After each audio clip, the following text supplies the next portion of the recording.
Assalamualaikum warahmatullahi wabarakatuh. Nama saya Iqbal Erdian. Saya akan menjawab pertanyaan UAS Komunikasi Bisnis Islam.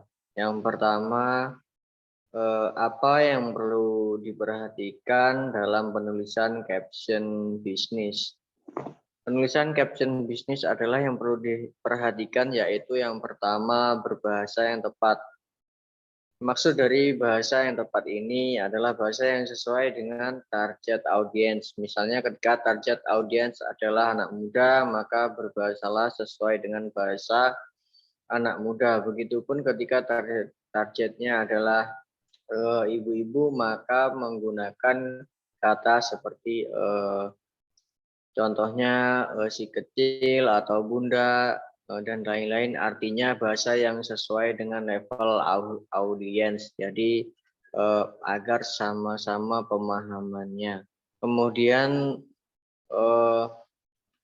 tunjukkan personal branding kita, karena caption bisnis harus sifatnya seperti hiburan ya, yang tidak cenderung membosankan dan kaku, dan tempat-tempat mencari hal-hal yang baru, yaitu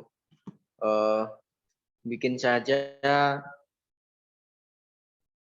caption bisnis ini seperti istilahnya seperti tempat orang-orang mencari hal-hal yang baru, seperti itu. Kemudian awali kalimat dengan hal yang menarik. Di sini sering juga disebut punchline. Kenapa penting? Karena seringkali caption kita hanya terbaca 2-3 baris pertama, yang kemudian harus diklik see more untuk lebih lanjut. Di baris 2-3 baris pertama inilah kamu harus membuat audiens ingin membaca hal yang lebih lanjut, yang sifatnya membuat penasaran kepada pembacanya. Kemudian yang selanjutnya, ajak orang untuk melakukan sesuatu. Jadi sesuatu sering disebut sebagai call to action. Ini maksudnya adalah elemen yang harus diperhatikan dalam membuat caption atau CTA. Ini bisa serupa diajarkan ke audiens untuk berkomentar atau membagikan pengalaman, tag temannya, dan lainnya. Di algoritma media sosial, kamu akan diajak untuk memperbanyak komentar dan diskusi agar postingannya mampu menjangkau lebih banyak orang.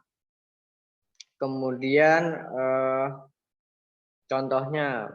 contohnya misalkan ajakan seperti, apakah kamu pernah tahu bisnis seperti ini? Maka audiens biasanya mereka akan membalas di kolom-kolom seperti kolom-kolom komentar. Kemudian lakukan komunikasi bisnis di sosial media yang banyak peminatnya, karena jika banyak peminatnya, kemudian tulisan-tulisan bisnis kita menjadi bagus, dan sehingga cukup banyak respondennya. Hal ini juga sudah tidak ada menyalahi aturan dan syariat-syariat Islam.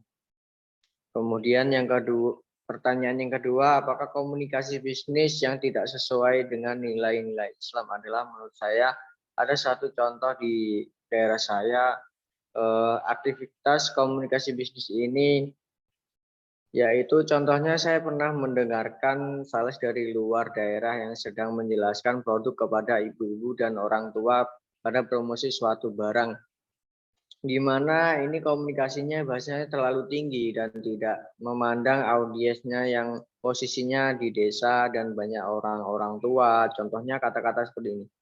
Seperti ini adalah barang ekspor, impor, dan juga barang ori dan barang limited edition, yang mana mereka tidak tahu akan kata-kata setinggi itu atau selevel itu. Mereka jadi